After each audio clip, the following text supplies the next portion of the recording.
Under the hood, Mansory goes a bit mad by modifying the AQ, adding new turbochargers, and installing a new sports exhaust system.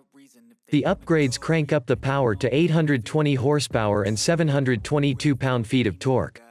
The improved Mercedes-Maybach GLS can hit 186 miles per hour, which Mansory limits.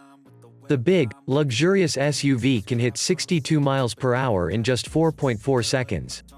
The power increase is just one aspect of the SUV Mansory likes to modify.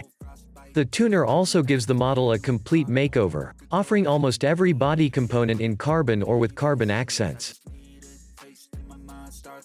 I don't pace myself, I grind on kneeling. Got lust for change, I just love the feeling. I ain't gonna give up. Got too little time, I'ma live up. Head down, push forward through the tough times. Cause anything